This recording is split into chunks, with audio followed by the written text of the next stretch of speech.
The rooftop went quiet all at once. 300 people froze under strings of amber light. Champagne glasses stopped halfway to open mouths. Every conversation died in the same instant. The woman who had just stepped through the doors was not supposed to be here. Not at a college reunion, and certainly not crossing that floor with tears in her eyes, walking past every hand reaching for hers, heading straight for a man in a worn-out blazer nobody had bothered to talk to all night. She stopped in front of him and said 2 words meant only for him, though the silence carried them to everyone. "It's you." 20 years after graduation, Ethan Marsh had almost skipped the reunion entirely. He wasn't a CEO. He didn't appear in any alumni newsletter. He was just a quiet, single father who spent his days tuning the acoustics of old performance halls instead of chasing headlines. A man who preferred an empty concert hall to a crowded room. He'd stood in front of his closet for nearly 10 minutes that evening, staring at a navy blazer he hadn't worn in years, wondering if going back would only remind him of everything he never became. But something pulled him toward the rooftop anyway, some quiet curiosity about the people he used to know. So he went. The venue was a glass-walled terrace overlooking Lake Michigan, strung with warm lights, its railing lined with people who had spent 20 years building empires. Ethan walked in wearing that old blazer, cuffs slightly frayed, and felt instantly out of place among tailored suits and designer watches. Former classmates greeted each other with loud laughter, trading companies, houses, lives measured in numbers. A man near the bar bragged about his 3rd vacation home. A woman by the railing described her husband's yacht renovation. Ethan found a quiet spot at the far end of the terrace and watched the city lights ripple on the water, content to go unnoticed. It didn't take long for someone to notice him anyway. A former classmate named Derek Colson approached with a glass of scotch, his voice carrying a nostalgia edged with mockery. Derek looked him over, the plain blazer, the tired eyes, no expensive watch, no polished shoes, and smiled the way people smile when they think they already know how someone's story ends. Ethan Marsh, still the quiet guy in the corner. Some things never change. Ethan just gave a small, polite smile that revealed nothing. Another classmate joined them, Renee Foster, who ran a downtown PR firm, her curiosity sharpened by wine and old habits. She asked bluntly what he did these days, clearly expecting some modest answer that would confirm what everyone already assumed. Ethan looked out at the skyline, towers rising silver against the darkening sky, and said simply, "I listen to rooms." Renee laughed, assuming it was a joke, a clever dodge, and drifted off to find someone more interesting. Ethan let her walk away with her assumptions intact, the way he'd let so many people do for years. A slideshow near the small stage cycled through photos of the graduating class, with captions listing where everyone had ended up. When Ethan's slide came up, it was almost empty, a blank line where a job title should have been. A few classmates traded amused glances. He didn't mind.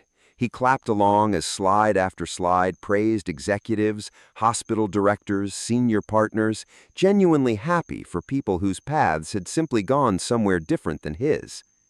When Vivian Cross's slide appeared, the applause changed, louder, sharper, edged with awe. Her photo showed her stepping off a private jet, the caption reading more like a headline than a bio.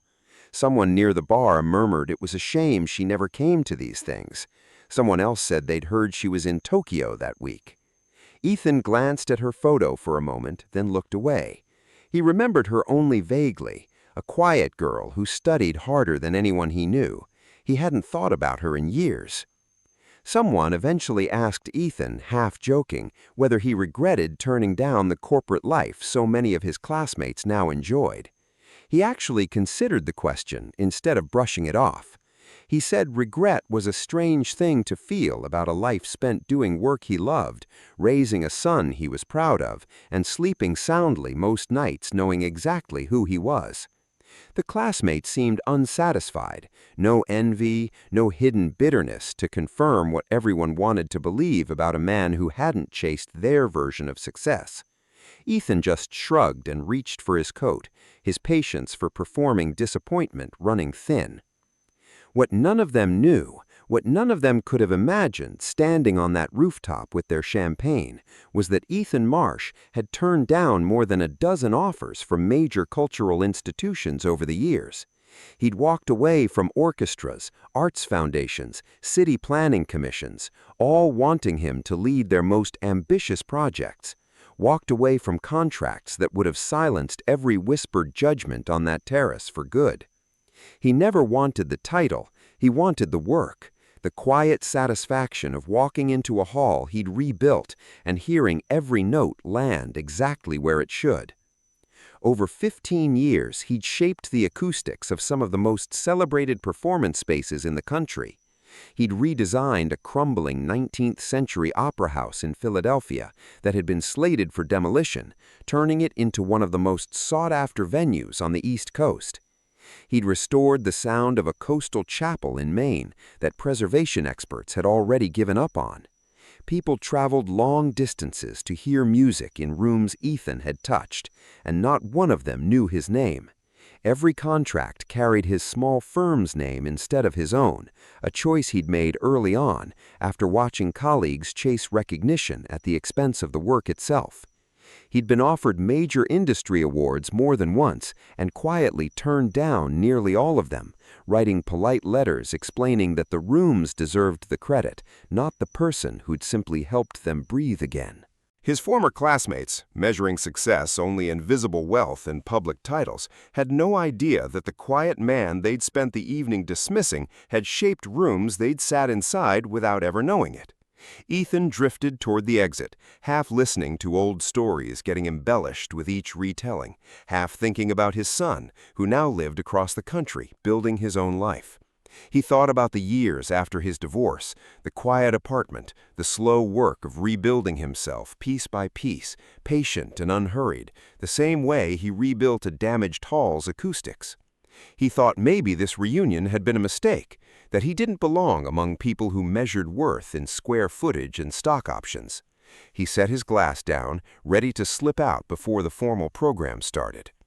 But the story was only getting started. When the glass doors at the far end of the terrace swung open, a hush rolled through the crowd like water finding the lowest point. Every head turned. Below on the street, a line of black cars had pulled up to the curb, headlights cutting through the early autumn mist. Security stepped out first, moving with the practiced calm of people who did this every day. Cameras that had been quietly covering the reunion for a local news segment swung toward the entrance. Someone near the bar whispered a name that rippled through the crowd faster than any conversation had all night. Vivian Cross had arrived. The professors, who'd spent the evening mingling politely with alumni, hurried toward the doors, straightening their jackets, visibly startled that the youngest self-made female billionaire in the country, a face that had graced nearly every business magazine cover in the world, had chosen to show up at an ordinary university reunion. Her company, Cross Meridian, had reshaped the music and live entertainment industry across 3 continents. Her name alone could move markets, and yet here she was, stepping through the doorway of a rooftop terrace in Chicago as if she'd never left the city at all. She wore a midnight blue gown that seemed to absorb light rather than reflect it, simple and commanding at once, without a single wasted detail. Her dark hair was swept back, her expression composed into the practiced calm the media knew from interviews and press conferences. Photographers who hadn't been invited but somehow showed up anyway started snapping photos from the doorway. Alumni who'd spent the last hour bragging about their own achievements suddenly stood frozen, unsure whether to approach or wait to be noticed. Whispers moved through the crowd in overlapping waves, everyone trying to guess why someone of her stature would bother with an ordinary reunion instead of just sending a generous check. Some speculated she was scouting the university for a partnership, maybe a scholarship fund or a new building.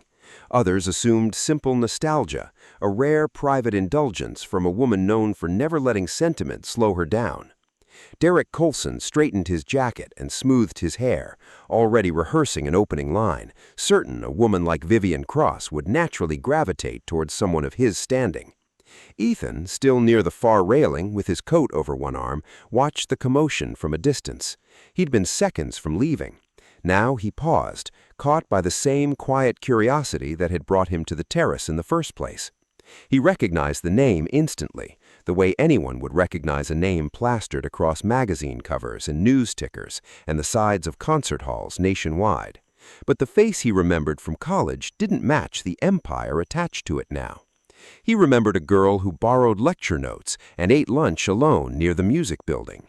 He couldn't quite reconcile that memory with the woman the whole rooftop had gone silent for. Instead of stopping at the welcoming committee, Vivian moved right past the university president mid-sentence, past every outstretched hand and hopeful smile turned her way, as if none of it registered. Her focus carried the same intensity distributors described from her negotiation rooms, known to unsettle executives twice her age, except tonight there was something softer underneath it, something that looked almost like fear wrapped inside determination. The crowd instinctively parted, forming a loose corridor across the terrace floor without anyone quite deciding to. Everyone sensed, even before they understood why, that they were witnessing something rather than attending it. The university president stepped forward with a rehearsed welcome about the honor of hosting such a distinguished alumna. Vivian shook his hand politely, thanked him for the invitation, but her eyes were already scanning the crowd, searching for someone specific, and everyone could feel it, though none of them understood who. A businessman who'd once shared her dorm floor stepped forward, hoping for a photo. A woman claiming to have been her closest college friend waved from across the terrace. Vivian gave each of them a polite nod, brief and graceful, but never stopped walking. Her gaze had already found what it was looking for. Near the railing, on the far side of the terrace, a man standing quietly apart from the crowd in a blazer that had clearly seen better years. Ethan felt the shift before he understood it, the sudden silence, every face turning the same direction. He turned too, expecting to see whatever celebrity had drawn such attention, and found instead that the woman everyone was staring at was staring straight back at him. For a moment he thought he had to be wrong, that her gaze must be fixed on someone standing near him, but there was no one near him, only the railing, the lake, and Vivian Cross walking straight towards him with a certainty that made the whole rooftop hold its breath. She crossed the terrace without hesitation, heels clicking against stone in the silent night, past stunned professors and speechless classmates who parted instinctively to let her through. Nobody dared speak, nobody dared interrupt whatever was unfolding, though none of them present understood what it was. Ethan stood frozen at the railing, coat still draped over one arm, watching the most powerful woman in the room close the distance between them with an expression he couldn't quite name, somewhere between joy and something achingly close to grief. She stopped just inches away, close enough that he could see her composed public expression start to crack at the edges, close enough to see her eyes already glistening. She'd clearly been holding it back since she walked in. The rooftop watched in stunned silence, hundreds of eyes fixed on two people by the railing, waiting to understand what could possibly connect a billionaire to a man they'd spent the evening quietly writing off. Vivian studied his face for a long moment, as if confirming something she'd already known the instant she saw him across the terrace. Then, in a voice soft enough that only he was meant to hear it, though the silence carried it further than she intended, she said the two words that would change everything anyone on that rooftop thought they knew about either of them. It's you. To understand what was happening on that terrace, you'd have to go back 20 years to a version of Chicago that existed before the glass towers and gleaming headquarters reshaped its skyline. Back then, Vivian Cross wasn't a name on magazine covers. She was a scholarship student from a struggling family, working 2 jobs between classes just to afford textbooks, terrified every semester that her financial aid letter wouldn't arrive. Her father had run a small recording studio on the South Side for nearly 20 years, a modest operation serving local musicians and church choirs, barely profitable, but full of the kind of warmth that made everyone who walked through the door feel like they belonged. When the studio folded, it took everything with it: the house, the savings, the quiet stability that had held her family together through leaner years. Ethan Marsh, meanwhile, was one of the top students in the acoustics and architectural design program, quiet and unassuming even then, already known among professors for a rare patience and attention to detail that hinted at something beyond ordinary ambition. They'd known each other only casually, brief conversations, shared classes, the occasional nod across the library. Everything changed one bitterly cold evening in late November, when Vivian sat alone in the university's music practice room long after everyone else had gone home, staring at a letter from the financial aid office confirming that her family's collapse had made it impossible to provide the income verification her scholarship required. The scholarship was about to be pulled entirely. She sat there in the dim light, the letter slightly crumpled in her hand, quietly deciding she'd have to withdraw from school and go home to help her parents survive whatever came next. Ethan Marsh found her there by accident. He'd stayed late working on a design project in a nearby studio, noticed her sitting motionless in the near dark, and something about her stillness told him this wasn't an ordinary bad day. He didn't ask what was wrong. He just sat down a few seats away, patient and present the way he always seemed to be, and waited. The room was cold enough that their breath hung faintly in the air. The overhead lights had already shut off on their timer, leaving only the amber glow of a hallway light through the door's narrow window. For a long time, neither of them spoke. The silence held no awkwardness, only the kind of stillness that finally made it possible for her to say out loud what she'd been carrying alone for weeks. Eventually, she told him everything: the collapsed business, the impossible finances, the quiet shame of having to leave a place she'd worked so hard to reach. Ethan listened without interrupting, hands resting in his lap, eyes steady on the floor, the way someone listens when they understand that being heard matters more than being answered. When she finished, he said very little, only that she should give it a few more days before deciding anything. Now, at this point in the story, nobody at the reunion knew any of this. Nobody knew what Ethan did next, and once you hear it, everything about him will make sense.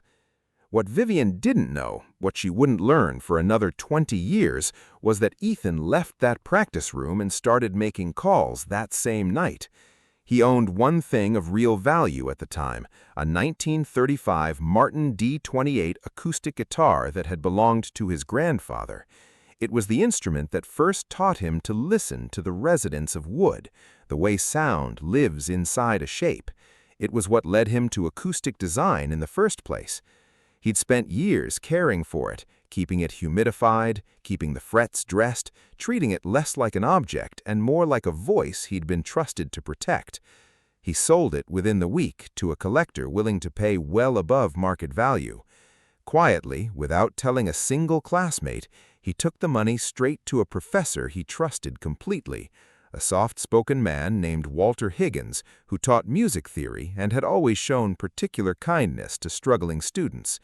He asked Professor Higgins to route the funds to Vivian through an anonymous emergency scholarship channel the university sometimes used for hardship cases. He insisted on one condition above everything else: she could never know where the money came from. Professor Higgins tried gently to talk him out of it, reminding him how much that guitar meant to him, how many years he'd spent protecting it. Ethan just shrugged and said a guitar was wood and wire, but a person's future was something else entirely, something worth far more than any object he'd ever own. Finally, Higgins agreed, moved by a conviction he rarely saw in students that young. Vivian received notice of an emergency scholarship the following week, credited vaguely to a departmental discretionary fund. She wept with relief in the same practice room where she'd once considered giving up entirely. She never suspected Ethan. He never gave her a reason to.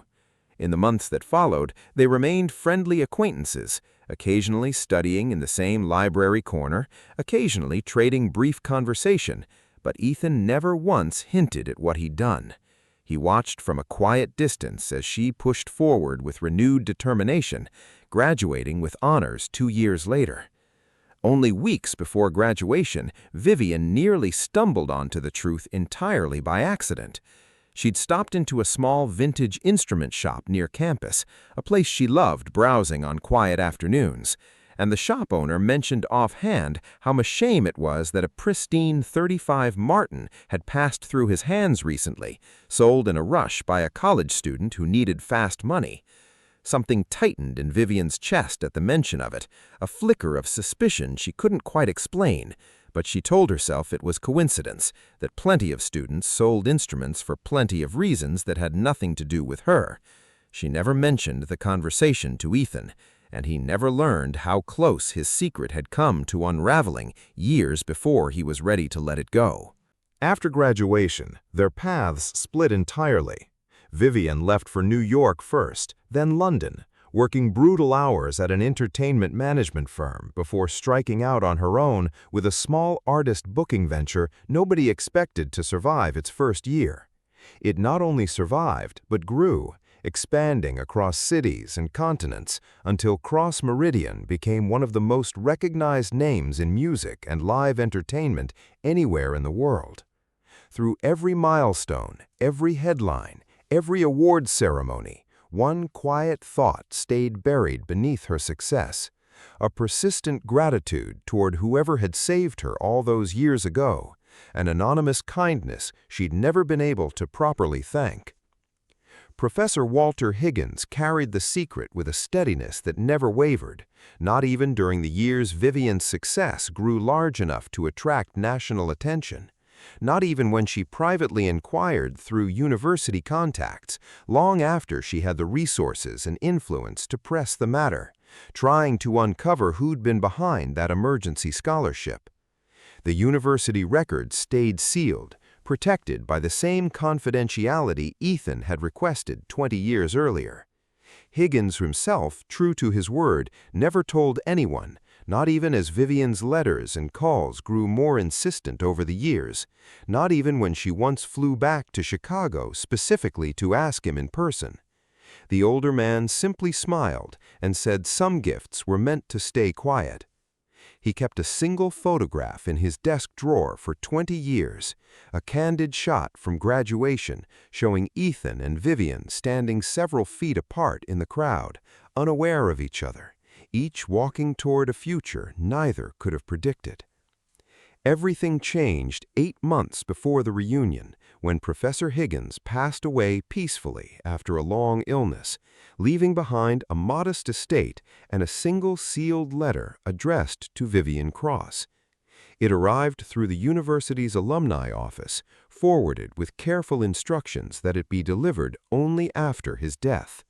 Vivian opened it alone in her office one evening, expecting maybe a final farewell from a beloved mentor, and instead found the answer she'd been searching for across 2 decades of success and unanswered questions. Inside was a short explanation of what had really happened that November so long ago, and one name written clearly at the bottom of the page: Ethan Marsh. Vivian read the letter 3 times before the weight of it fully settled. She remembered him vaguely, the quiet student who used to sit near her in the library, polite and unassuming, never someone she'd have suspected of such a sacrifice. She started searching for him immediately, discovering that he'd built a respected but deliberately low-profile career, shaping the acoustics of historic performance spaces across the country, never chasing press, never attaching his name publicly to work that had quietly made him one of the most sought-after acoustic designers in the field. She studied every project he'd ever touched, every hall, every theater, every chapel whose sound he'd restored from nothing. What she found wasn't the work of a man who'd failed to achieve ambition. It was the work of a man who'd simply defined ambition differently than everyone around him. When she learned their 20-year reunion was scheduled that same autumn, she made her decision within minutes. She would attend, and she would finally find him. Now, standing beside him near the terrace railing with the whole rooftop watching, the weight of 20 years pressed against the silence between them. Ethan's mind seemed to stall completely, the noise of the terrace fading into a distant hum as he searched the face in front of him for the memory it belonged to. Something in her eyes, in the particular way she tilted her head while waiting for his response, pulled at a thread buried deep beneath 20 years of quiet, ordinary living. His breath caught in his chest. He set his coat down slowly on a nearby chair, never breaking eye contact, as if moving too fast might shatter whatever fragile recognition was forming behind his expression. The silence stretched long enough that people nearby started trading confused glances, whispering questions nobody could answer. Had they dated in college, been rivals? Was some old scandal finally resurfacing in front of an audience? Renee Foster, who'd laughed at Ethan's answer about listening to rooms less than an hour earlier, now stood frozen with her wine glass halfway to her lips, staring at the scene in disbelief.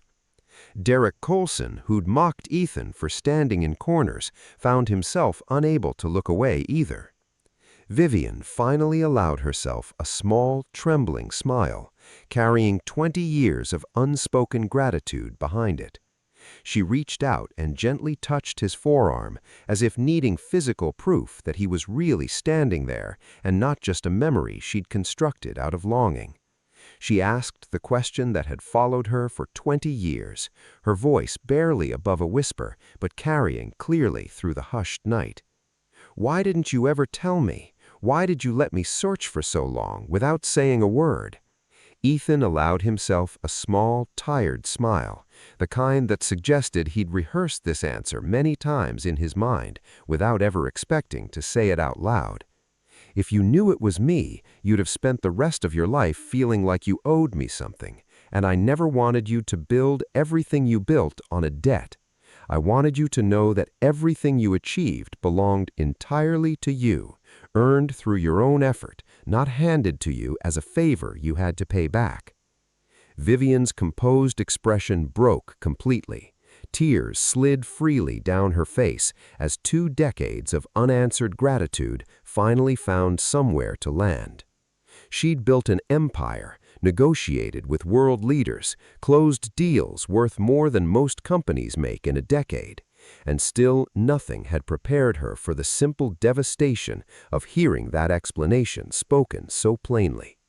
The rooftop, still watching in near total silence, seemed to exhale all at once, hundreds of people suddenly understanding they were witnessing something far more significant than reunion gossip.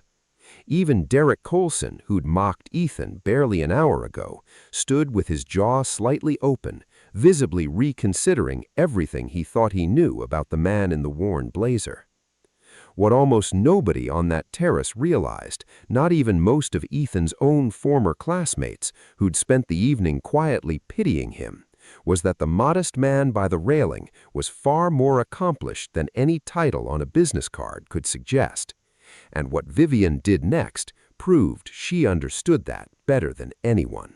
The silence finally broke when Vivian turned to address the crowd, her voice steadying back into the composed authority everyone recognized from television interviews and business conferences, though her eyes stayed soft and red-rimmed from tears she hadn't fully wiped away.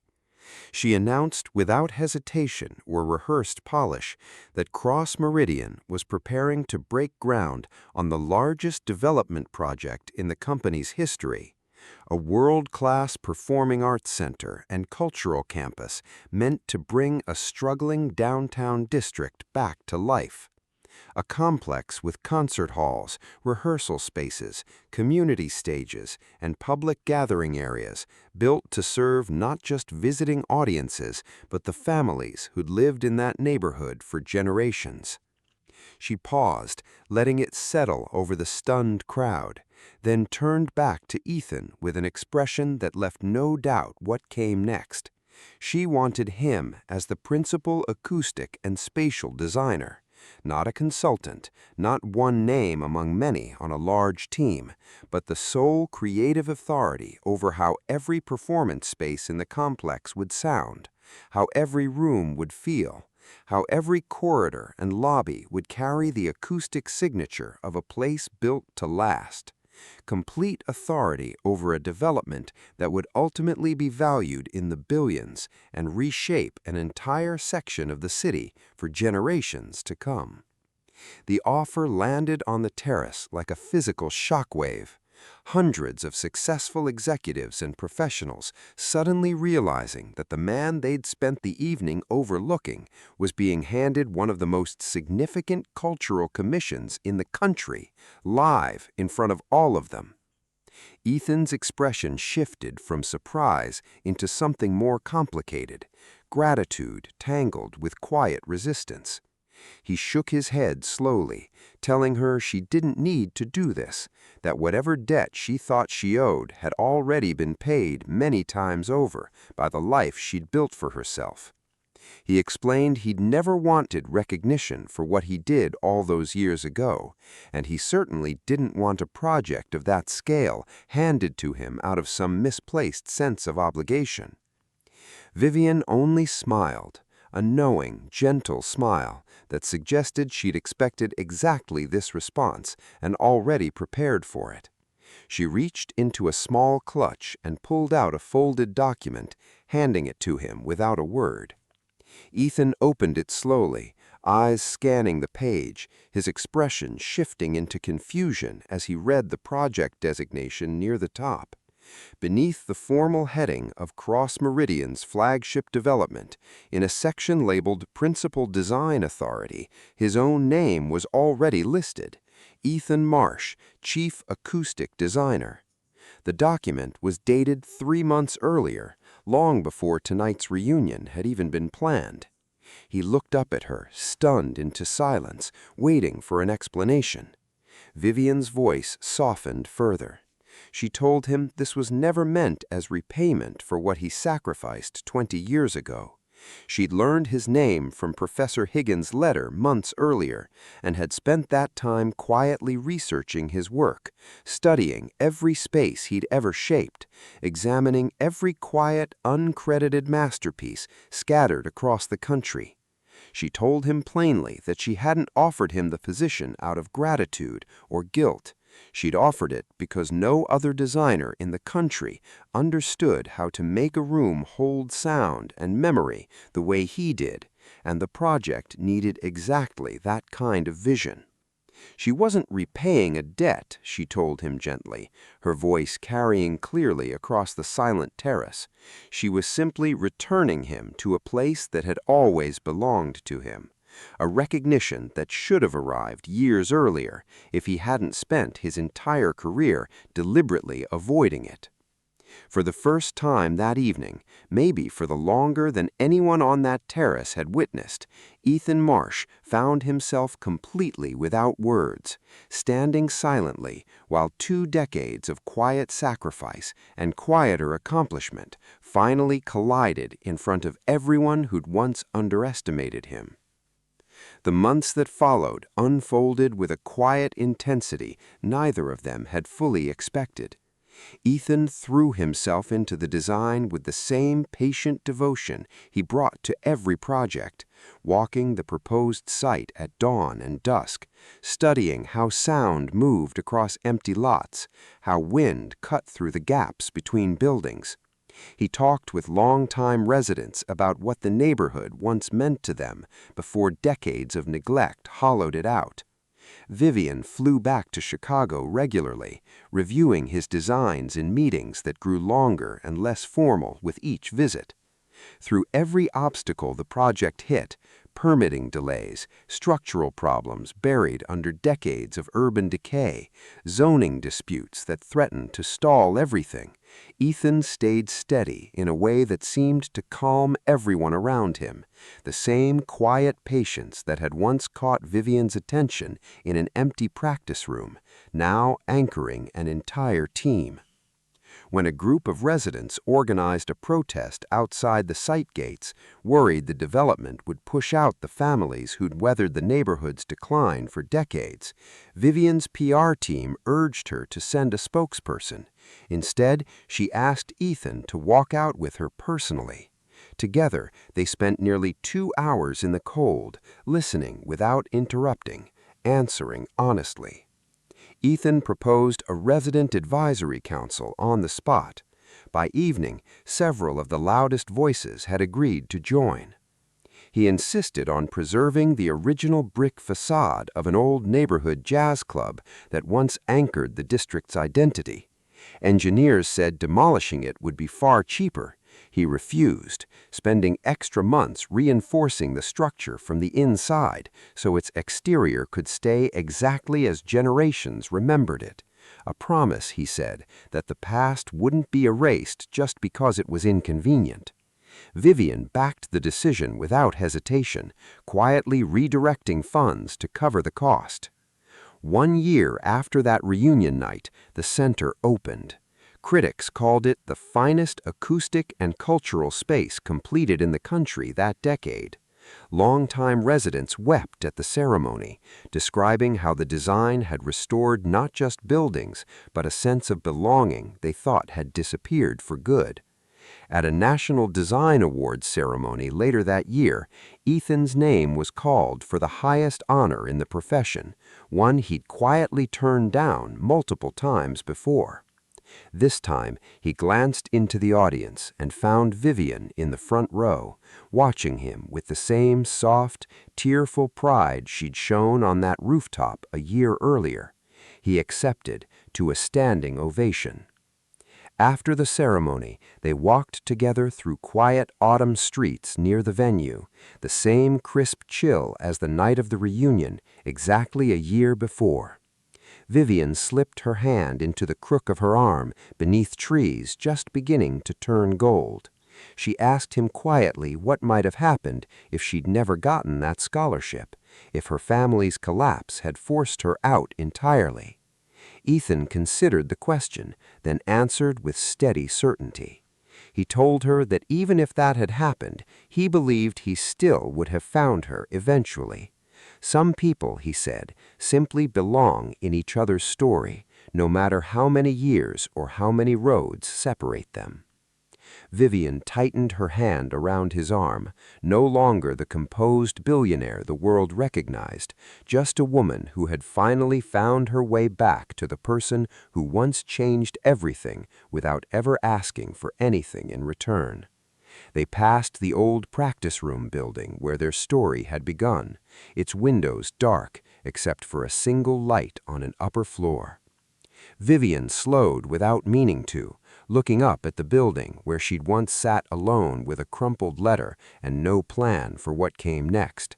She felt Ethan's hand tighten gently around hers, steady the way it had always been, even when she never knew it was there.